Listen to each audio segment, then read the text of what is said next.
Okay. Oh.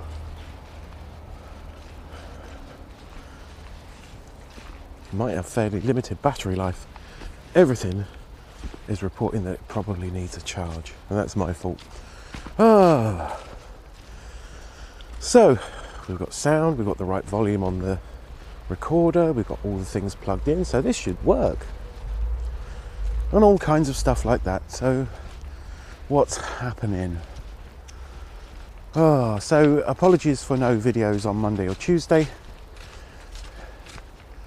I kind of hit a wall of existential crisis, innit? Like we all do from time to time. It's a function of being able to think constructively. So, you know, in my opinion, everybody's going to get an existential crisis from time to time. The idea that, you know, the whole, what is it all for? Why am I working so damn hard? And I could just stop. But yeah, I mean, the whole purpose of Urban Agoge is a little bit of self-exploration, isn't it? You know, the very heart of it is there, what am I capable of?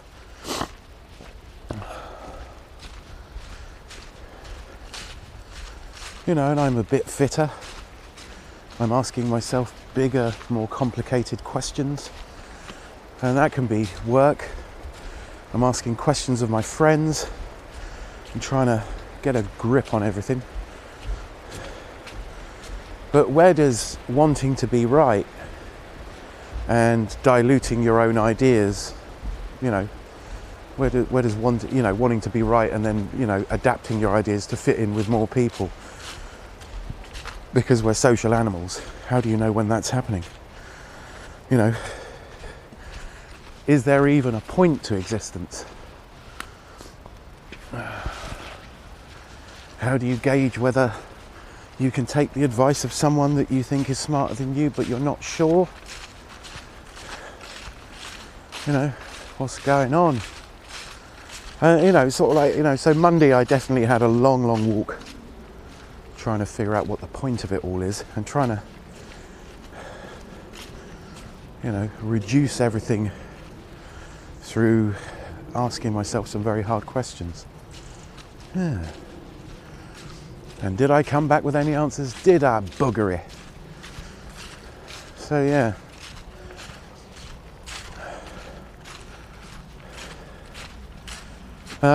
I probably came out with, you know, some kind of symbology, you know, the idea that we need symbols for ourselves and patterns and markings to say to yourself that you've thought about it or you want change or all that sort of stuff. So yeah, it was a pretty complex set of thoughts. I don't even know if I came out of it with anything useful. But I feel like I've put some work in. I definitely want to have a crack at Project Morlock. So that's still going ahead from the 1st of January. There's all sorts of political and economic upheaval in the world. I can be certain that the working classes are being manipulated by everybody that thinks they're better than they are. You know, can you or should you try and, you know, change things in the world for the better? Can you bring about change in the world, as the conversation with Chipko last night kind of went, by just imagining really hard? Do you have to be 100% militant? And do you have to, you know, make massive changes in your life and be as disruptive as possible as you can within your limited sphere to the status quo, as Harlequin might say? Do you seal yourself off, decide how many people you can protect, and go almost in a kind of tribal way by force of arms? Or, like Alan Moore might do, you simply go down into your basement, you know, step into an alternate reality and commune with a hairy serpent called Glycon. Do you act in the best possible interest of the most people? Do you fight for a concept of freedom, like Gandhi might have done? I mean, proof positive that even if you're not a good person to start with, you can become a good. You can effect a good change, while still not necessarily being the best person. I'm completely opposed to encouraging people not to think, which is the sort of main aim of fascism. But also I'm limited by my experience of people and what people are like if left to their own devices in the political systems that we find ourselves in the West. I'm too aware of how lazy people can be in their thinking to say that anarchy might work. It's all a bit complicated. So yeah, went for a long walked down by the canal, went into town, walked around in town in a black dog of a mood, and then went to work. I didn't feel like I'd solved anything. So it was kind of like psychological going for a run, really. Although I haven't gone for a run, I've kind of let the exercise dip back. And I need to get back into a routine. I think if because I'm not a routine person, clamping myself into a routine every day I film, most days I get some exercise, you know, and I've had a crappy diet, and so I'd say for at least 3 months, I'd say at least 3 months worth of living like a slob, you know, and kind of like burned out all my good intentions for myself, and you know, but at least there's a body of work and a body of thought to go with it. So yes, it's quite hard to maintain exercise if you do, you know, like I do, a fairly manual sort of a job, because you are physically tired at the end of a shift. You just are. So yeah, that makes it harder to get up in the morning, especially if you haven't gone to bed till 1 a.m. It makes it, I'm kind of robbing myself of energy and eating the wrong kinds of food, not listening to things I'd already said into camera. So yeah, I can't even follow my own things. So yes, what does one do? What can one do in order to push the boundaries of what your life is? Big old questions. And weirdly, you know, certain things are apparent, you know, and that's me doing it again. Because some people are very exacting in the use of their language, and but there is there's the truth of it. You know, language is the way in which a concept gets across. If you are precise in your language, then that concept will get across even easier. Or if I am more precise with my language, I can tell you what's going on with me more easily. You know, maybe there is something to be said for being in the presence and taking ownership of your thoughts.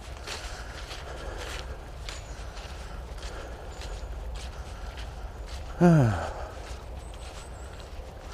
what would I do about it? Being only one small human on a very big planet with 7.5 billion other humans.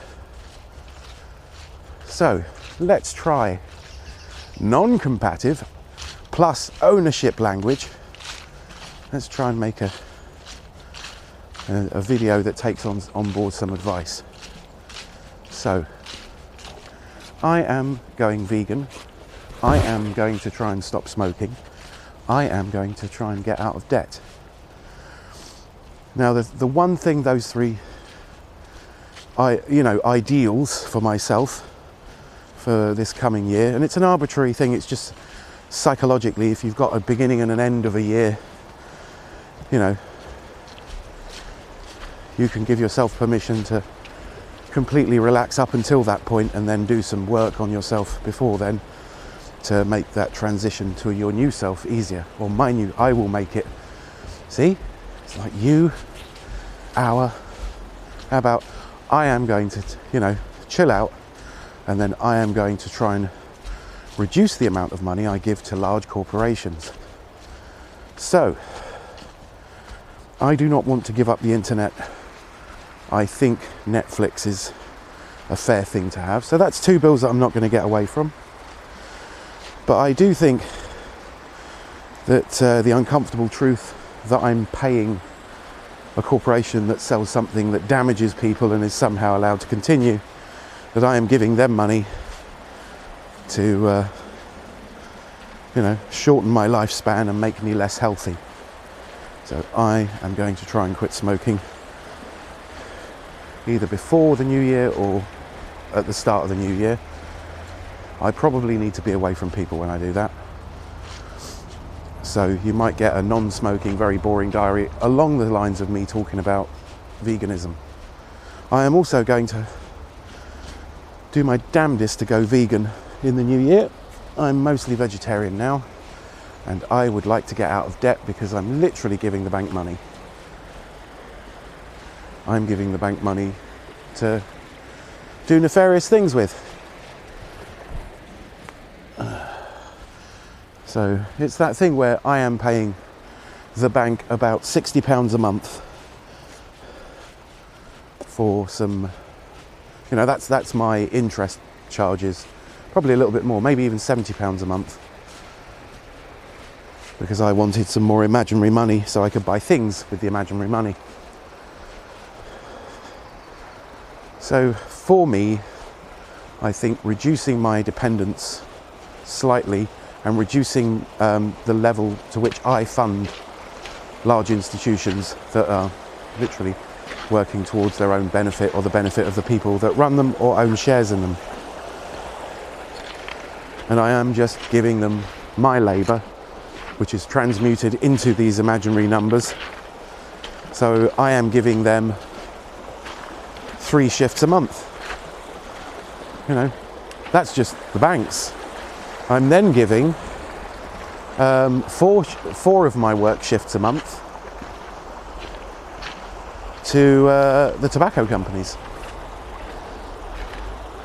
So that's what?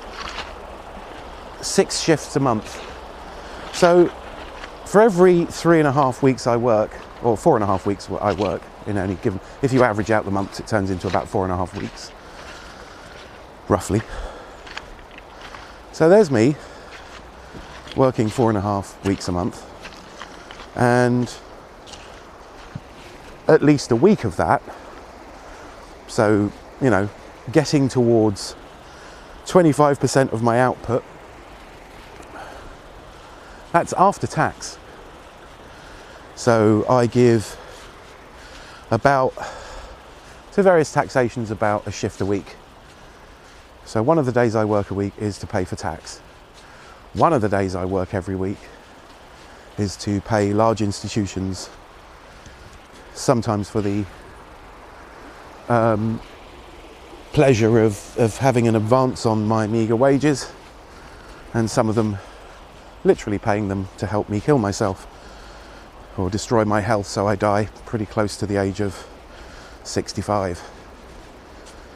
That doesn't seem to make a lot of sense. If I write it down on paper, if I say it out loud, it sounds really stupid.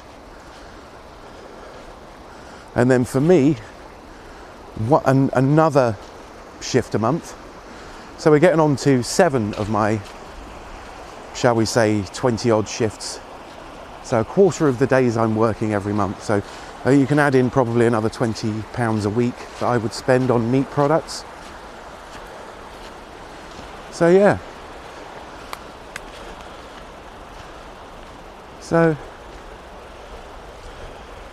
before I even, have any money to do anything with, a quarter of my money is kind of like gone because I'm in the same trap as nearly everybody else. So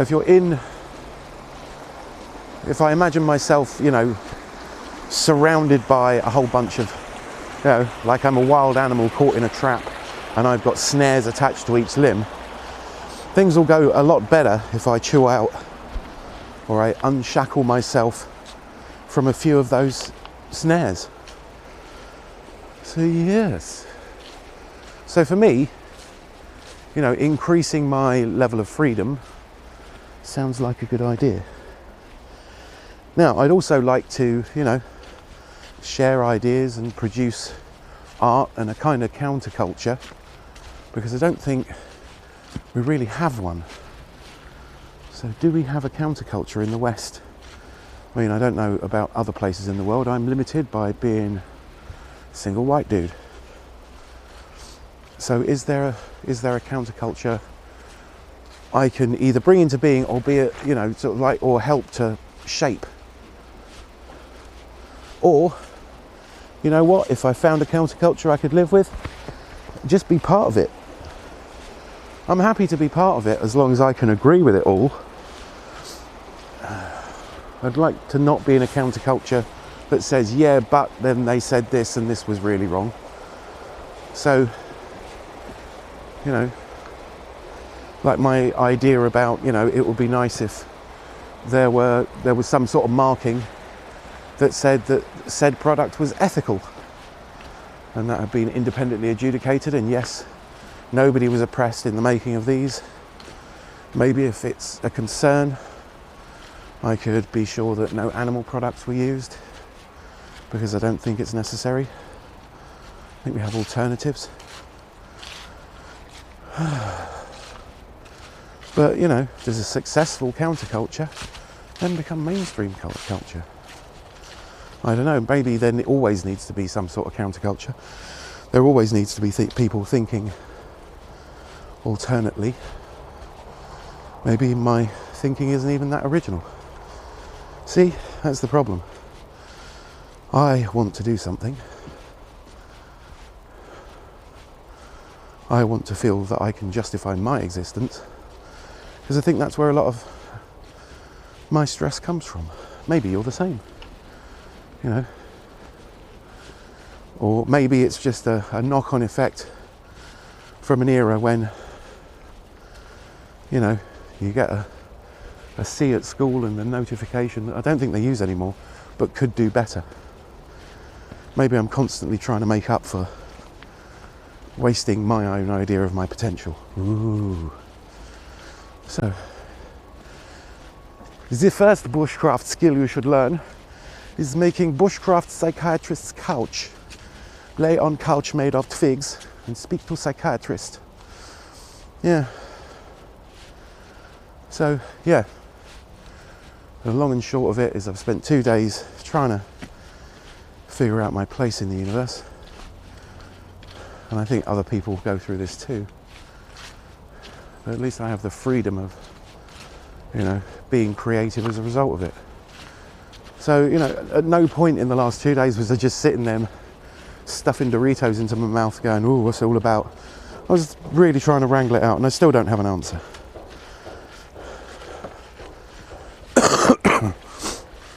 It seems very a waste of sentience to do the survive, you know, add to your tribe's numbers and die. Maybe that's all we're good for, really.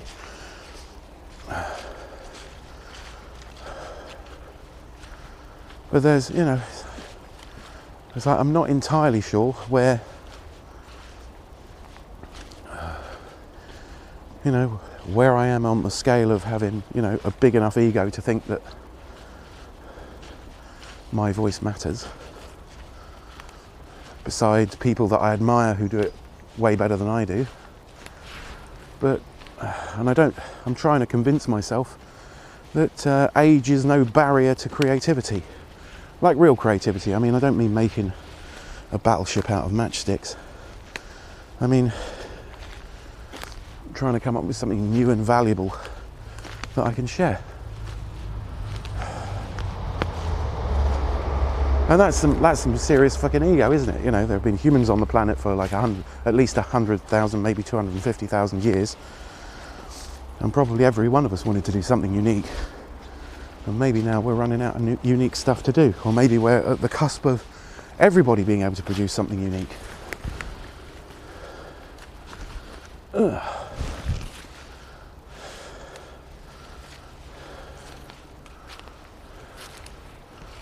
Yeah. And is that ego? Or a species striving to make sense of everything and trying to help everybody else? Maybe fascism is just like giving up. You know? Oh, well, they look like they know what they're doing. I'll vote for them. I'll go along with the party line even if I don't agree with it for the greater good. You know, see what I mean? It's a problem. I'm not sure anybody's ever answered it. Maybe our religious expression is like an exercise in humility so we can believe in something greater than ourselves.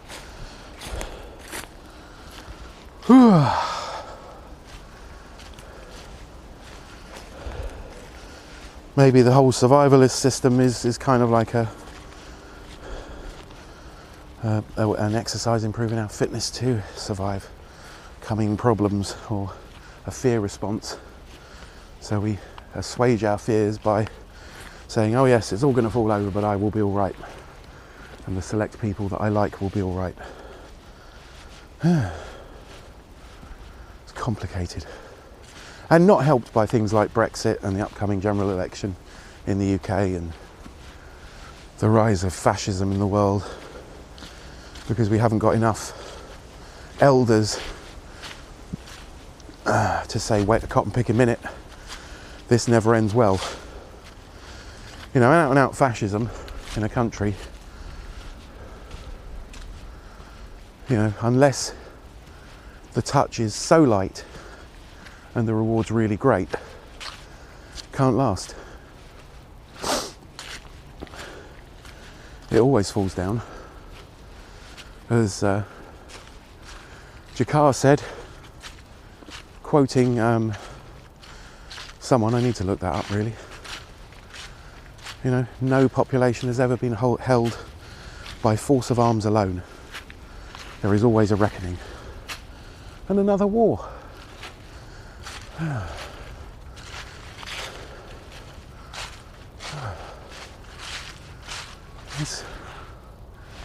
It's all very complicated. I don't know. Answers on a postcard, please, to search for truth. Hashtag navel gazing. Maybe that's all it is.